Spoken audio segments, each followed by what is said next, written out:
नमस्कार छात्रों, एक बार फिर से YouTube चैनल जीके आर्ट के इस डिजिटल प्लेटफॉर्म पर आप सभी का स्वागत है। उम्मीद कर रहे होंगे कि आप सभी छात्र बहुत ही बेहतर होंगे और अपनी तैयारी को एक नया आयाम दे रहे होंगे। छात्रों, मैं आप सभी को बता देना चाहता हूं कि अभी तक भारतीय स्वतंत्रता संग्राम को लेकर मैंने भाग 15 तक का वीडियो अपलोड कर दिया है। कुछ निजी कारणों के चलते पिछले 4 दिनों से मैं वीडियो को अपलोड नहीं कर पा रहा था, लेकिन आज मैं फिर से एक बार कंटिन्यू आपके सामने उपस्थित हूं। तो आज मैं भारतीय स्वतंत्रता संग्राम से संबंधित भाग 16 वाले पार्ट को पढ़ाने जा रहा हूं। उम्मीद करूंगा कि मेरे पहले की तरह जो भी वीडियो आपको पसंद आए हैं उसी तरह से आपको ये भी वीडियो पसंद आएगा। और मैं आज ये कोशिश करूंगा कि भारतीय स्वतंत्रता संग्राम के चरण को अंतिम दौर तक पहुँचाएँ, यानी आज इस मॉडर्न हिस्ट्री का समाप्तिकरण करें। तो आइए हम इस चर्चा को आगे बढ़ाने से पहले थोड़ा सा हम भाग 15 की तरफ आपको रुक कर आते हैं। और मैंने आपको जो बातें भाग 15 में बताया था, जो छात्र मेरे वीडियो को लगातार देख रहे होंगे उन छात्रों से मैं कहूँगा कि आप जब वीडियो देखते हैं तो उस वीडियो को देखने के साथ ही अगले स्टेप में मैं क्या बता रहा हूँ उसको आप ध्यान में रखें। लेकिन जो छात्र मेरे YouTube चैनल पर पहली बार हैं उन छात्रों से मैं ये कहूँगा कि आप मेरे पहली द्वारा डाले गए वीडियो को भी अवश्य देख लें, ताकि इस भारतीय स्वतंत्रता संग्राम से जितने भी क्वेश्चन बनाए जा सकते हैं एग्जाम के दृष्टिकोण से वो सारे क्वेश्चन आपको समझ में आ सके। तो मैं भाग 15 वाले प्रोसेस में जो बातें बताया था उसमें मैंने बताया था कि 1945 में बैबल मिशन आया था और इस बैबल मिशन के तहत गवर्नर जनरल की कार्यकारिणी समिति के सदस्यों का चुनाव करने के लिए शिमला सम्मेलन बुलाया गया था। लेकिन मोहम्मद अली जिन्ना ने कांग्रेस पार्टी की तरफ जो अपना प्रस्ताव रखा उसमें यह प्रस्ताव रखा कि मैं गवर्नर जनरल की कार्यकारिणी समिति में चुने जाने वाले सभी सदस्यों का चुनाव स्वयं करूंगा। और इस बात को कांग्रेस की तरफ से प्रतिनिधि बनकर गए अबुल कलाम आजाद को बात स्वीकार नहीं थी, इसीलिए शिमला सम्मेलन अपने उद्देश्य में असफल हो गया था। अब यह शिमला सम्मेलन असफल हुआ था 1945 में, और आपको यह भी पता है कि 1945 में ही द्वितीय विश्व युद्ध समाप्त हुआ था।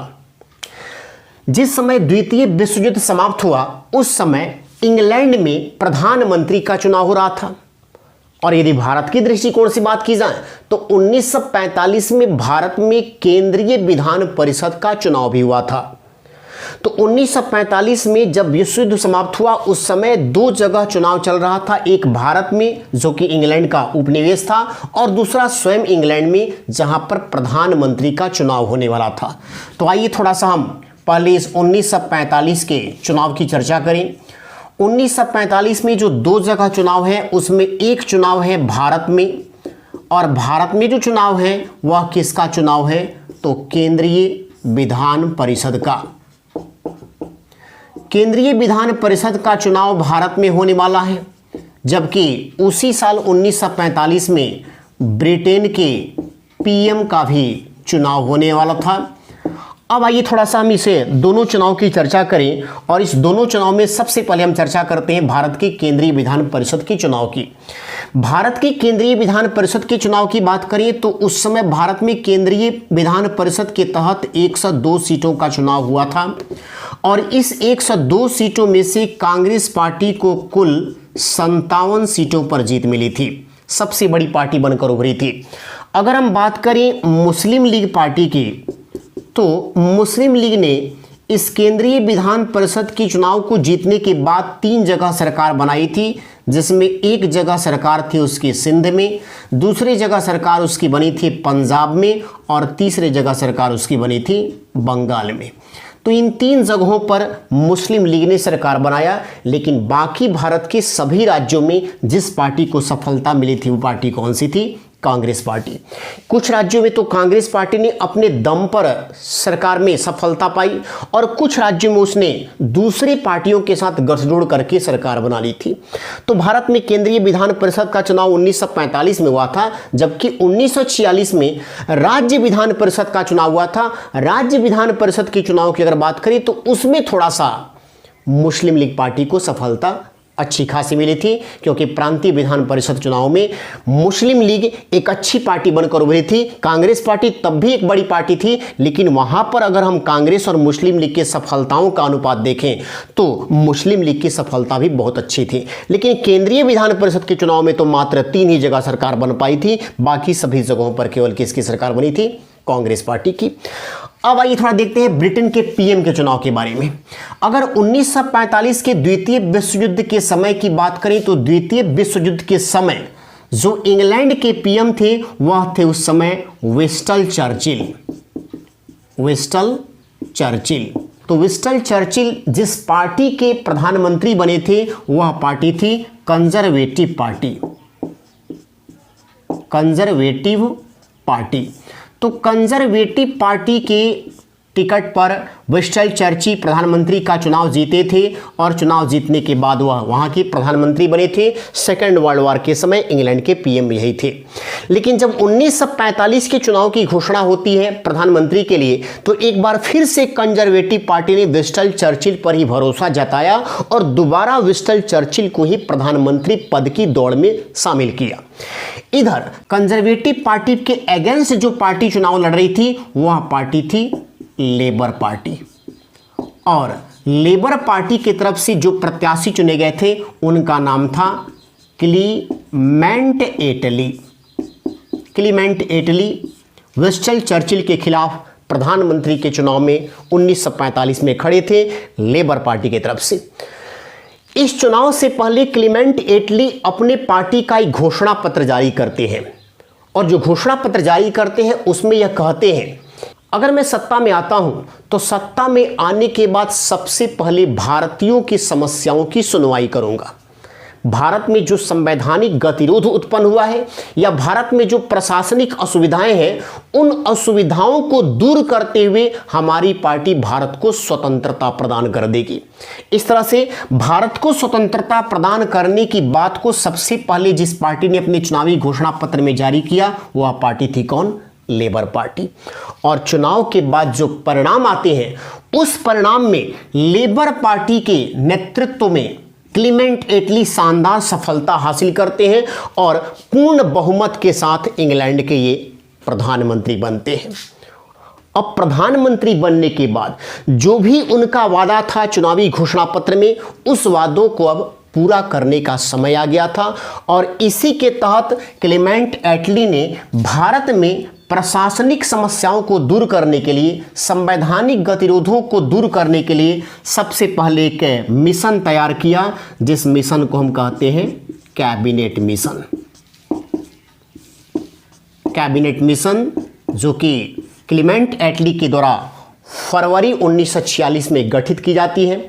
और जब ये फरवरी 1946 में कैबिनेट मिशन गठित की जाती है तो कैबिनेट मिशन भारत कब पहुंच जाता है? तो यह भारत पहुंचता है 23 मार्च 1946 को। 23 मार्च 1946 को कैबिनेट मिशन भारत सिर्फ इसलिए आया था कि यहाँ जो चुनावी घोषणा पत्र में क्लीमेंट एटली ने वादा किया था कि हम भारत की संवैधानिक समस्याओं को दूर करेंगे, प्रशासनिक जो असुविधाएं हैं उसको दूर करेंगे और उसको दूर करते हुए भारत को आज़ादी देंगे। तो इसी को लेकर कैबिनेट मिशन भारत में भेजा गया और जब ये 23 मार्च 1946 को भारत आता है तो इस कैबिनेट मिशन में कौन कौन से सदस्य हैं आइए उसको देखते हैं। कैबिनेट मिशन में 3 सदस्य शामिल किए गए थे। कौन कौन 3 सदस्य शामिल थे? तो उसमें एक थे पैथिक लॉरेंस। Pethick Lawrence. अब ये पैथिक लॉरेंस कौन है? तो ये क्लीमेंट एटली के मंत्रिमंडल की तरफ से भारत सचिव के पद पर बनाए गए थे। भारत सचिव के पद पर ये तैनात किए गए थे। उसी तरह से इस कैबिनेट मिशन में एक और सदस्य थे एस्टेफेल्ड क्रिप्स। और एस्टेफेल्ड क्रिप्स की बात की जाए तो यह क्लीमेंट एटली के मंत्रिमंडल में व्यापार बोर्ड के अध्यक्ष थे। उसके बाद आइए देखते हैं उसके बाद एक और व्यक्ति इस मिशन का सदस्य बनाया गया था जिसका नाम था ए.वी. अलेक्जेंडर।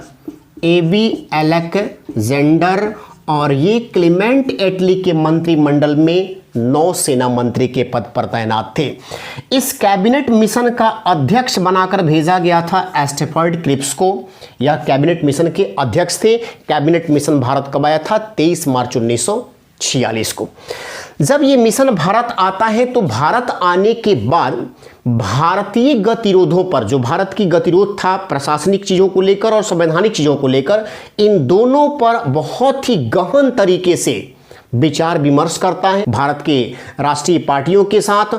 और कुल मिलाकर जो इसने भारत के अंदर स्थिति पाया, उस स्थिति के हिसाब से इसने तय किया कि भारत में संवैधानिक गतिरोधों को दूर करने के लिए, ताकि संविधान निर्माण की प्रक्रिया सुचारू रूप से हो सके, इसके लिए मैं चाहता हूं कि सबसे पहले एक त्रिदलीय सम्मेलन बुलाया जाए। त्रिदलीय सम्मेलन को बुलाए जाने की सिफारिश की जाती है कैबिनेट मिशन की तरफ से, और इसी के सिफारिश पर त्रिदलीय मिशन को बुलाया गया था 5 से 11 मई के बीच में। और ये त्रिदलीय मिशन कहाँ बुलाया जाता है? भारत के शिमला शहर में। त्रिदलीय सम्मेलन, कैबिनेट मिशन की सिफारिश पर त्रिदलीय सम्मेलन 5 से 11 मई के बीच में ये बुलाया गया शिमला में। और इस त्रिदलीय सम्मेलन में 3 पार्टियों को शामिल किया जाता है। अब वो 3 पार्टियां कौन कौन हैं? तो एक पार्टी है कांग्रेस, कांग्रेस को शामिल किया गया, मुस्लिम लीग को इसमें शामिल किया गया, और एक पार्टी के तौर पर स्वयं गवर्नर जनरल की कार्यकारिणी समिति ये शामिल होती है। और जब इन तीनों को शामिल किया जाता है तो इन तीनों को शामिल करने के बाद कौन सी बातें इसमें कही गई? तो इस त्रिदलीय सम्मेलन को जो शिमला में बुलाया गया, उसमें एक ही बात का प्रावधान था कि हम भारतीय संविधान निर्माण की प्रक्रिया को आगे बढ़वा सकें, ताकि एक निश्चित समय पर भारत को हम स्वतंत्रता प्रदान कर सकें, जो हमारी सरकार की प्राथमिकताओं में शामिल था, जो हमारे चुनावी घोषणा पत्र में शामिल था। लेकिन मुस्लिम लीग ने इस त्रिदलीय सम्मेलन में भाग तो लिया, लेकिन यहाँ पर मुस्लिम लीग के कद्दावर नेता मोहम्मद अली जिन्ना एक मांग रख देते हैं कि जब तक उनके पाकिस्तान की मांग को स्वीकार नहीं किया जाएगा, तब तक वह किसी प्रकार की बात को इसमें करने के लिए तैयार नहीं है। यानी उन्हें किसी भी हालात में अलग पाकिस्तान चाहिए। इधर कैबिनेट मिशन ने साफ शब्दों में स्पष्ट कर दिया था कि हम किसी भी हालत में पाकिस्तान की मांग को स्वीकार नहीं करेंगे, पाकिस्तान एक अलग राष्ट्र नहीं बनेगा। लेकिन मोहम्मद अली जिन्ना अपने इस मांग पर अड़े रहे कि उन्हें पाकिस्तान जब तक नहीं मिलेगा तब तक वो इस त्रिदलीय सम्मेलन में किसी प्रकार की बातों को नहीं रखेंगे। इस तरह से यह त्रिदलीय सम्मेलन किसी भी नतीजे पर नहीं पहुंचा और बेनतीजा ही यह सम्मेलन असफल हो जाता है। लेकिन इसके बावजूद भी कैबिनेट मिशन के द्वारा मुस्लिम लीग के भारी विरोध के बावजूद भी मंत्रिमंडल अधिनियम लाया जाता है, ताकि कैबिनेट मिशन के प्रावधानों को लागू किया जा सके। और मंत्रिमंडल अधिनियम जो लाया गया, उस मंत्रिमंडल अधिनियम में कौन सी बातें की गई थी, आइए उस बात को हम यहाँ पर जानते हैं। कैबिनेट मिशन का मंत्रिमंडल अधिनियम, मंत्रिमंडल अधिनियम, ये मंत्रिमंडल अधिनियम लाया जाता है 16 मई 1946 को। कैबिनेट मिशन के द्वारा मंत्रिमंडल अधिनियम 16 मई 1946 को लाया जाता है। और इस मंत्रिमंडल अधिनियम में कौन सी बातें कही जाती हैं, उसको आप ध्यान से समझने का प्रयास कीजिए। मंत्रिमंडल अधिनियम में जो पहली बात की जाती है वह यह स्वीकार की जाती है बात कि पाकिस्तान एक अलग राष्ट्र नहीं बनेगा। इस तरह से पाकिस्तान की मांग को मंत्रिमंडल अधिनियम में भी खारिज कर दिया गया। दूसरी बात यह कही गई कि जून 1948 तक भारत को स्वतंत्रता प्रदान कर दी जाएगी। तो ये बातें कही गई कि जून 1948 तक भारत को स्वतंत्रता प्रदान कर दी जाएगी। तीसरी बात इसमें क्या कही गई, तो इसमें यह कहा गया कि जब तक देश आज़ाद नहीं होता है तब तक आज़ादी के समय तक भारतीय संविधान का निर्माण कार्य किया जाएगा। और इस संविधान को तैयार किन लोगों के द्वारा तैयार किया जाएगा, तो उसमें क्या बताया गया कि भारतीय संविधान को भारत के लोगों द्वारा तैयार किया जाएगा, जिनमें 3 क्षेत्रों को शामिल किया जाएगा। भारतीय संविधान के निर्माण कार्य में ब्रिटिश प्रांत शामिल रहेंगे। ब्रिटिश प्रांत के सदस्यों के अलावे इसमें देशी रियासत के सदस्य भी शामिल होंगे और देशी रियासत के साथ साथ इसमें मुख्य कमिश्नरी क्षेत्र के सदस्य भी शामिल होंगे। तो ये 3 क्षेत्रों को मिलाकर भारतीय संविधान का निर्माण कार्य किया जाएगा।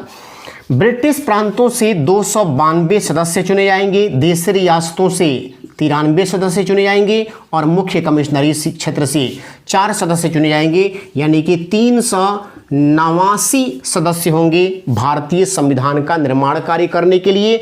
और इसमें से एक सदस्य का चुनाव करने के लिए टोटल अगर जनसंख्या की बात करें तो एक सदस्य 10 लाख की जनसंख्या का प्रतिनिधित्व करेगा। तो ये बातें तय कर दी गई कि भारतीय संविधान का निर्माण किस प्रकार से किया जाएगा। इसी मंत्रिमंडल अधिनियम में यह भी तय कर दिया गया कि भारत एक संघ बनेगा और भारत संघ में 2 क्षेत्र शामिल होंगे। एक शामिल होगा कौन, तो एक शामिल होगा ब्रिटिश प्रांत, जो अभी तक ब्रिटेन के कब्जे में थे, वो ब्रिटेन के कब्जों में शामिल सारे प्रांत भारत में शामिल कर दिए जाएंगे। साथ ही साथ इसमें एक शामिल होंगे देशी रियासत। देशी रियासतों के बारे में ये कह दिया गया कि देशी रियासत अलग से नहीं रहेंगे, उन्हें भारत में हर हालत में शामिल होना पड़ेगा। तथा इसी मंत्रिमंडल अधिनियम में ये भी कहा गया कि जब तक भारतीय संविधान का निर्माण कार्य होगा, देश को आज़ादी नहीं मिलेगी, तब तक एक अंतरिम सरकार गठित की जाएगी। अंतरिम सरकार गठित की जाएगी और इस अंतरिम सरकार में टोटल 14 लोग शामिल होंगे। इन 14 लोगों में 6 हिंदू होंगे, 5 मुस्लिम होंगे, एक जैन होगा, एक पारसी होगा और एक ईसाई होगा। इस प्रकार की बातों को इसमें शामिल किया गया और अंतरिम सरकार को ही बनाने के उद्देश्य से मंत्रिमंडल अधिनियम में जो बातें दी गई थी उसमें कैबिनेट मिशन यह तय करता है कि जवाहरलाल नेहरू को अंतरिम सरकार का उपाध्यक्ष बनाया जाएगा। अर्थात इसमें यह कहा गया था कि अंतरिम सरकार जो बनेगी उस सरकार को निर्देशित करने का काम वायसराय करेंगे। वायसराय के माध्यम से सरकार संचालित होगी, लेकिन जो अंतरिम सरकार का उपाध्यक्ष होगा वह स्वतंत्र फैसलों को लेने के लिए पूरी तरह से स्वतंत्र होगा। तो इस तरह से अंतरिम सरकार का उपाध्यक्ष जवाहरलाल नेहरू को मनोनीत किया जाता है और इसी अंतरिम सरकार को मूर्त रूप देने के लिए 12 अगस्त 1946 को कैबिनेट मिशन द्वारा जवाहरलाल नेहरू को अंतरिम सरकार का प्रधानमंत्री बनने के लिए, अंतरिम सरकार का नेतृत्व करने के लिए बुलाया जाता है। जैसे ही कैबिनेट मिशन 12 अगस्त को जवाहरलाल नेहरू को अंतरिम सरकार को बनाने के लिए आमंत्रित करती है, मुस्लिम लीग इसका विरोध करता है और मुस्लिम लीग इस अंतरिम सरकार का विरोध करते हुए 16 अगस्त 1946 को मुस्लिम लीग पार्टी के सभी 5 सदस्य, जो 5 मुस्लिम सदस्य थे, वो सभी के सभी इस अंतरिम सरकार से इस्तीफा दे देते हैं। चूंकि सरकार अभी बनाई नहीं गई थी, केवल जवाहरलाल नेहरू को भी आमंत्रित किया गया था, लेकिन पहले ही नॉमिनेट कर दिया गया था कि 6 जो हिंदू होंगे वह कांग्रेस पार्टी से होंगे, 5 मुस्लिम ये मुस्लिम लीग पार्टी से होंगे, एक जैन धर्म से होगा, एक पारसी धर्म से होगा और एक ईसाई धर्म से होगा। लेकिन यहाँ पर 16 अगस्त 1946 को 5 लोगों ने क्या किया, मंत्रिमंडल से इस्तीफा दे दिया, अंतरिम सरकार से इस्तीफा दे दिया। और अंतरिम सरकार से सिर्फ इस्तीफा नहीं दिया, बल्कि मोहम्मद अली जिन्ना ने यह भी कह दिया कि यदि मेरी पाकिस्तान की बात आज नहीं मानी गई तो संपूर्ण देश में जगह जगह हिंसा कराई जाएगी। और इसी के तहत 16 अगस्त 1946 को बंगाल के नौवाखाली में सांप्रदायिक दंगा भड़क जाता है और सांप्रदायिक दंगों की चपेट में आती हैं भारतीय लोग। और इन भारतीय लोगों में कहा जा सकता है कि कम से कम 90,000 हिंदुओं को नौवाखाली में कत्लेआम कर दिया गया। हिंदुओं ने अपनी हत्या का बदला लेने के लिए पंजाब, जो कि उस समय प्रत्यक्ष कार्रवाई दिवस जो किया गया था मोहम्मद अली जिन्ना द्वारा, डायरेक्ट एक्शन डे, कि यदि पाकिस्तान की मांग को स्वीकार नहीं किया जाता है तो संपूर्ण भारत को आग के हवाले कर दिया जाएगा, जगह जगह हिंसा किया जाएगा, तोड़फोड़ किया जाएगा। तो 16 अगस्त 1946 को मुस्लिम लीग पार्टी संपूर्ण देश में सीधी कार्रवाई दिवस मनाती है, प्रत्यक्ष कार्रवाई दिवस मनाती है। और इसी कार्रवाई दिवस के तहत जिन क्षेत्रों में हिंदू लोग अल्पसंख्यक थे वहां से मुसलमान उनको बाहर निकालते हैं और इसके विरोध में वहां दंगे भड़कते हैं, जिससे 90,000 हिंदू नौखाली में मारे जाते हैं। इसका जवाब देने के लिए पंजाब में कहते हैं कि सबसे अधिक सांप्रदायिक दंगे भड़के, जहां पर कम से कम 1.5 लाख जो है मुसलमानों का कत्लेआम किया गया हिंदुओं के द्वारा। तो 1.5 लाख मुस्लिम पंजाब के क्षेत्रों में मारे गए थे। अगर इस दंगों के समय की बात की जाए तो महात्मा गांधी इस दंगों से काफ़ी हैरान थे, वो काफ़ी दुखी थे और उन्होंने अपने सहयोगी खान अब्दुल गफ्फार खान से भी कहा कि आप यदि अपील करते हैं जिन्ना जी से कि वह सांप्रदायिक दंगों को आगे न भड़काएं तो हो सकता है आपकी बातों को माने, क्योंकि आप उन्हीं के मजहब से हैं। लेकिन जिन्ना के ऊपर इन बातों का कोई प्रभाव नहीं पड़ता है। संपूर्ण क्षेत्रों की अगर बात करें तो सबसे अधिक दंगे पश्चिमोत्तर क्षेत्रों में हुए थे और पूर्वोत्तर क्षेत्रों में हुए थे, जहां पर काफ़ी अधिक मुसलमान और हिंदू दोनों को नुकसान पहुंचाए गए थे। तो इस प्रकार से जो है दंगा भड़क जाता है और इन दंगों की चपेट में आ जाते हैं अंग्रेज भी। न सिर्फ हिंदू मरते हैं, न यहाँ पर मुस्लिम मरते हैं, बल्कि अंग्रेज भी मरते हैं। और अंग्रेजों को जब नुकसान पहुंचने लगता है तब क्लीमेंट एटली वहां से घोषणा करता है मार्च 1947 के पहले ही भारत को आज़ाद कर दिया जाए। अब इधर देखिए, इधर क्या होता है कि अंतरिम सरकार से इस्तीफा दे दिया गया। इधर जवाहरलाल नेहरू मुस्लिम लीग पार्टी के बगैर ही 2 सितंबर 1946 को अंतरिम सरकार का गठन कर देते हैं, जिसमें मुस्लिम लीग शामिल नहीं है। तो मुस्लिम लीग के बगैर ही अंतरिम सरकार का गठन हो जाता है और सरकार ये कार्य करना प्रारंभ भी कर देती है। इधर मुस्लिम लीग के भी सदस्यों को भी लगता है कि अगर हम सरकार में नहीं रहेंगे तो हमारी बातों को सुना नहीं जाएगा, इसलिए अच्छा है कि इस अंतरिम सरकार में शामिल होकर तब पाकिस्तान की मांग को और पुरजोर तरीके से उठाया जाए। इसीलिए देखिए 2 सितंबर 1946 को अंतरिम सरकार का गठन हुआ जवाहरलाल नेहरू के नेतृत्व में, और इस अंतरिम सरकार में मुस्लिम लीग पार्टी उस समय शामिल नहीं थी। लेकिन 26 अक्टूबर 1946 को इस अंतरिम सरकार में मुस्लिम लीग शामिल हो गई। और जब मुस्लिम लीग शामिल हुई तो मुस्लिम लीग के शामिल होने का यहां पर यह उद्देश्य नहीं था कि सरकार के अंदर रहकर हमको देश में सरकार चलानी है, बल्कि उसका उद्देश्य सिर्फ इतना ही था कि हम सरकार के अंदर रहकर पाकिस्तान की मांग को पुरजोर तरीके से उठाएंगे। और इस तरह से अंतरिम सरकार में हमेशा मुस्लिम लीग के सदस्यों के द्वारा पाकिस्तान की मांग को ही हर समय हर बात पर रखा जाता था, और इससे कांग्रेस पार्टी काफ़ी दुखी हो गई। और इसी दुखी अवस्था में वल्लभ भाई पटेल ने तो यहाँ तक कह दिया कि अब यदि जिन्ना चाहें या ना चाहें, भारत का विभाजन ही हमें स्वीकार है। अब जिन्ना अगर नहीं भी चाहते हैं कि नहीं भारत विभाजित नहीं होगा तो मैं उनकी बातों को नहीं मानूंगा, भारत का विभाजन ही मुझे अब स्वीकार है।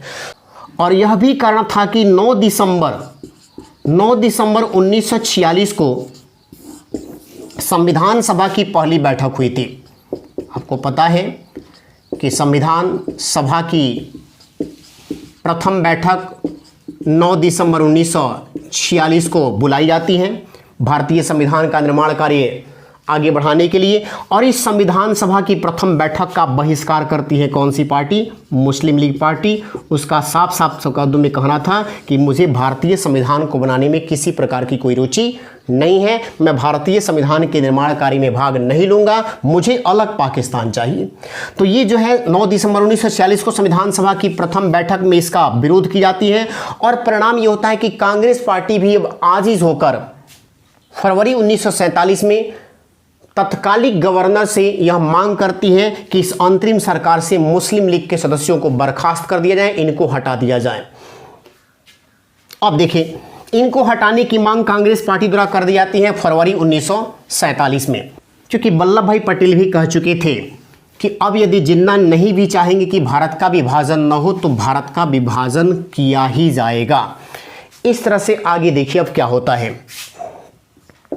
क्लेमेंट एटली अपना घोषणा पत्र जारी करता है, इंग्लैंड से घोषणा पत्र जारी करता है और ये घोषणा पत्र जारी करता है कब?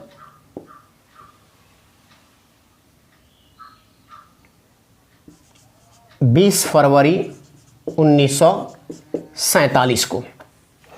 20 फरवरी 1947 को जब घोषणा पत्र जारी करता है क्लेमेंट एटली, तो घोषणा पत्र को जारी करते हुए क्लेमेंट एटली कहता है कि जनवरी 1948 के पहले ही हम भारत को आज़ाद कर देंगे।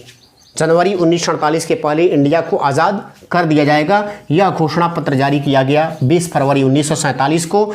और देश को आज़ादी किस प्रकार से दी जाएगी, इसके लिए तत्कालिक गवर्नर लॉर्ड माउंटबेटन के ऊपर सारा जिम्मेवारी छोड़ दिया जाता है और उनसे कहा जाता है कि आप भारत में यह तय करें कि भारतीयों को आज़ादी किस प्रकार से दे दी जाए और कब तक दे दी जाए, क्योंकि हमारी प्लानिंग है कि जनवरी 1948 से पहले भारत को आज़ादी दे देनी है। इस तरह से लॉर्ड माउंटबेटन जो प्लान तैयार करता है, उस लॉर्ड माउंटबेटन के प्लान को बेटन योजना भी कहा जाता है। उसी को 3 जून योजना भी कहा जाता है। उसी को भारत विभाजन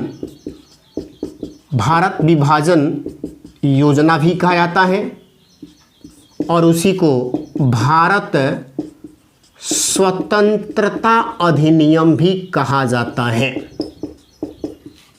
तो ये 3 जून को भारत स्वतंत्रता अधिनियम जारी किया गया लॉर्ड माउंटबेटन के द्वारा।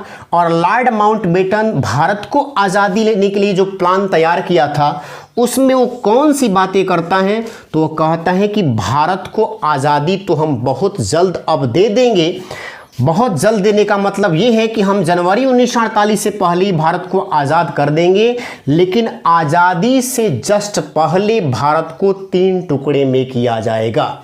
भारत को 3 टुकड़ों में किया जाएगा और भारत का जो 3 टुकड़ा होगा, उन 3 टुकड़ों में भारत के पश्चिम साइड में पाकिस्तान क्षेत्र होगा, क्योंकि वहाँ पर मुस्लिमों की आबादी अधिक है और वो क्षेत्र कहलाएगा पश्चिमी पाकिस्तान।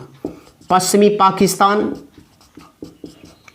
जो क्षेत्र बीच में रहेगा, चूंकि हिंदू बहुल वहां पर संख्या अधिक है, तो वो रहेगा भारत। और फिर भारत के पूर्वी इलाके यानी बंगाल के तरफ है वाले क्षेत्रों में भी मुसलमानों की संख्या अधिक है, तो वो हिस्सा रहेगा पूर्वी पाकिस्तान। वो हिस्सा रहेगा पूर्वी पाकिस्तान। तो इस तरह से पश्चिमी पाकिस्तान, पूर्वी पाकिस्तान, 2 क्षेत्र पाकिस्तान के बनाए जाएंगे, भारत बीच में रहेगा। आपको पता है कि यही पूर्वी पाकिस्तान 1971 में जब जंग हुआ, तो यह पूर्वी पाकिस्तान पश्चिमी पाकिस्तान से अलग होकर एक नया राष्ट्र बन गया, जो आज के डेट में कहलाता है बांग्लादेश। तो पूर्वी पाकिस्तान जब बांग्लादेश बन गया था, तो उसके बाद सिर्फ एक ही पाकिस्तान बच गया, इसीलिए उसमें से पश्चिमी हटा दिया गया और केवल उसका नाम कर दिया गया पाकिस्तान। तो पूर्वी पाकिस्तान और पश्चिमी पाकिस्तान, 2 हिस्सा पाकिस्तान को देने का फैसला किया गया, 2 छोटे छोटे क्षेत्रों को। और भारत जहां पर हिंदुओं की संख्या काफ़ी अधिक थी, उन क्षेत्रों को भारत को देने का फैसला कर दिया गया। अब देखिए, बेटन योजना तो तैयार हो गया, भारत के विभाजन का खाका खींच दिया गया और इस विभाजन के खाके को कांग्रेस कार्यकारिणी समिति की बैठक में गोविंद बल्लभ पंत के द्वारा प्रस्तुत किया जाता है। गोविंद बल्लभ पंत कांग्रेस कार्यकारिणी समिति की बैठक में यह प्रस्ताव रखते हैं कि बेटन योजना की जो बातें हैं, उस बेटन योजना को स्वीकार कर लिया जाए, अर्थात भारत के विभाजन को स्वीकार करते हुए देश को आज़ादी दिलाई जाए, क्योंकि अब इसके सिवा कोई उपाय नहीं है। देश में जिस तरह से हिंसा का माहौल बना हुआ है, जिस तरह से रोज सांप्रदायिक दंगे हो रहे हैं, जिस तरह से भारत अशांति में गुजर रहा है, वैसे समय में पाकिस्तान की मांग को अगर हम अस्वीकार करते हैं तो और ज़्यादा हिंसा होगी। इससे बेहतर है कि हमें बेटन योजना को स्वीकार कर लेना चाहिए। इस तरह से कांग्रेस कार्यकारिणी समिति के सामने सबसे पहले इस योजना को प्रस्तुत करते हैं गोविंद बल्लभ पंत, और जैसे ही पंत कांग्रेस कार्यकारिणी समिति के सामने इस वेतन योजना के प्रस्ताव को प्रस्तुत करते हैं कि इसे स्वीकार किया जाए, गांधी जी इसका विरोध करते हैं। गांधी जी कहते हैं कि चाहे संपूर्ण भारत आग की लपेटों में क्यों ना आ जाए, लेकिन पाकिस्तान किसी भी हालात में नहीं बनेगा। पाकिस्तान का निर्माण मेरे मृत शरीर पर ही किया जा सकता है। तो इधर अबुल कलाम आज़ाद जैसे कांग्रेस पार्टी के दिग्गज नेता ने भी कह दिया कि आज यदि गोविंद बल्लभ पंत के द्वारा जो योजना प्रस्तुत की गई है कांग्रेस कार्यकारिणी समिति के सामने, अगर उस योजना को स्वीकार कर लिया गया तो इतिहास कांग्रेस पार्टी को कभी माफ नहीं करेगा। तो खान अब्दुल गफ्फार खान जो कि भारत में थे, लेकिन विभाजन के बाद वो उनका हिस्सा या उनका घर पूरी तरह से पाकिस्तान क्षेत्रों में जा रहा था, उन्होंने कहा कि मैं तो हिंदुस्तानी होकर भी आज पाकिस्तानी बन जाऊंगा, यानी इस देश का नागरिक होकर भी मैं हमेशा के लिए विदेशी बन जाऊंगा। आज मेरी हालात ये हैं कि मेरे द्वारा चलाए गए उस आंदोलन का आज कोई तुक नहीं निकलता है, और आज ऐसी स्थिति बन गई है कि मुझे और मेरे आंदोलन को आज भेड़ियों के आगे फेंक दिया जाएगा। तो इस प्रकार से ये लोग विरोध करते हैं। लेकिन दूसरी तरफ गोविंद बल्लभ पंत कहते हैं कि आज अगर वेतन योजना के प्लान को स्वीकार नहीं किया गया तो कांग्रेस कार्य समिति के सामने सिर्फ दो ही रास्ते बचे हैं कि या तो हम आत्महत्या कर लें या फिर पाकिस्तान की मांग को स्वीकार कर लें। तो पाकिस्तान की मांग को स्वीकार करें या आत्महत्या कर लें, तीसरा हमारे पास कोई विकल्प अब नहीं बचा है। उसी समय वल्लभ भाई पटेल भी कहते हैं कि आज अगर वेतन योजना प्लान को स्वीकार नहीं किया जाता है तो आने वाले समय में भारत के हर एक कार्यालय में एक अलग पाकिस्तान देखने को मिलेगा।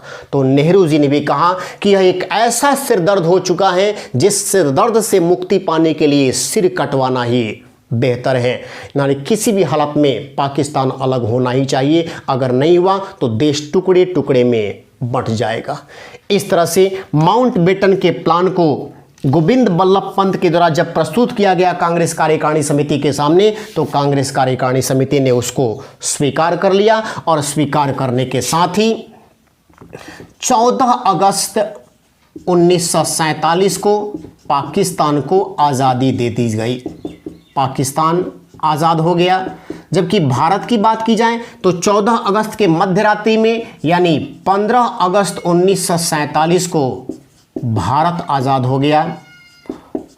जब पाकिस्तान आज़ाद हुआ तो पाकिस्तान की आज़ादी के साथ ही वहाँ पहले गवर्नर बनाए गए जिन्ना, और प्रथम वहाँ के प्रधानमंत्री की बात की जाए तो प्रधानमंत्री बने लियाकत अली। लियाकत अली ये पाकिस्तान के पहले प्रधानमंत्री बने थे। भारत को जब आज़ादी मिली तो भारत को आज़ादी मिलने के साथ ही प्रथम राष्ट्रपति बनाए गए राजेंद्र प्रसाद। प्रथम प्रधानमंत्री बनाए गए नेहरू, जवाहरलाल नेहरू, जबकि पहले गृह मंत्री और उप प्रधानमंत्री के तौर पर बनाए गए थे वल्लभ भाई पटेल। प्रथम शिक्षा मंत्री आज़ादी के बाद बने थे अबुल कलाम आज़ाद। अबुल कलाम आज़ाद ये देश के स्वतंत्र भारत के पहले शिक्षा मंत्री बनाए गए थे। तो भारत 15 अगस्त 1947 को आज़ाद हुआ, पाकिस्तान 14 अगस्त 1947 को आज़ाद हुआ। देश को आज़ादी तो मिला, लेकिन देश को एक आज़ादी का जश्न जो मनाना चाहिए उस प्रकार की आज़ादी का जश्न नहीं मन पाया, क्योंकि संपूर्ण देश में हिंसा की लपटें उत्पन्न हो गई थी, और उस लपटों में हिंदू भी जल रहे थे, मुसलमान भी जल रहे थे। तो स्थितियां ये बनी कि जिस देश को हमको खुशियों के साथ आज़ादी का जश्न मनाना चाहिए वो आज़ादी का जश्न नहीं मन पाया, बल्कि भारत को आज़ादी मिलती है सांप्रदायिकता के नाम पर, सांप्रदायिक बंटवारा के नाम पर। इस तरह से हम कहेंगे कि भारतीय स्वतंत्रता संग्राम की लड़ाई जो 1885 ईस्वी से कांग्रेस पार्टी के गठन के साथ शुरू हुआ था, वह गठन के साथ आज़ादी की लड़ाई अंत तक चलता है। भारत को आज़ादी भी मिलता है, लेकिन आज़ादी के साथ ही हमको एक नया यहाँ पर जख्म अंग्रेज़ों के द्वारा मिलता है, और वो जख्म मिलता है देश का बंटवारा। तो ये आपका रहा भारतीय स्वतंत्रता संग्राम से संबंधित सारी महत्वपूर्ण बातें। अगर मैं बात करूं या क्वेश्चन ये पूछा जाए कि जिस समय देश को आज़ादी मिली उस समय कांग्रेस पार्टी के अध्यक्ष कौन थे, तो उस समय कांग्रेस पार्टी के अध्यक्ष थे जेबी कृपलानी। 1946 में माउंटबेटन भारत के गवर्नर बनकर आए थे। आज़ादी के बाद भी भारत के गवर्नर वही थे। पाकिस्तान के गवर्नर तो जिन्ना जी बन गए, लेकिन भारत के गवर्नर लॉर्ड माउंटबेटन ही बने रहे। आज़ादी के बाद भी वही थे। लेकिन जब आज़ादी मिल गई इंडिया को, तब कहा गया कब इनको हटाना जरूरी है, क्योंकि देश जब आज़ाद हो गया तो माउंटबेटन की भी अब जरूरत नहीं है, किसी भारतीय को गवर्नर बनाएंगे। इस तरह से माउंटबेटन को हटाने के बाद सिर्फ भारत का एक व्यक्ति और गवर्नर बन पाया, जो भारतीय गवर्नर बना, और वही पहली बार बना, वही अंतिम बार बना, जिनका नाम था सी राजागोपालाचारी। तो ये आपका संपूर्ण भारतीय स्वतंत्रता संग्राम का कहानी रहा। फिर अगले क्लास में हम आपके लिए एक नया वीडियो लेकर आएंगे एक नए सब्जेक्ट के साथ। तब तक हम आपसे विदा लेते हैं। धन्यवाद।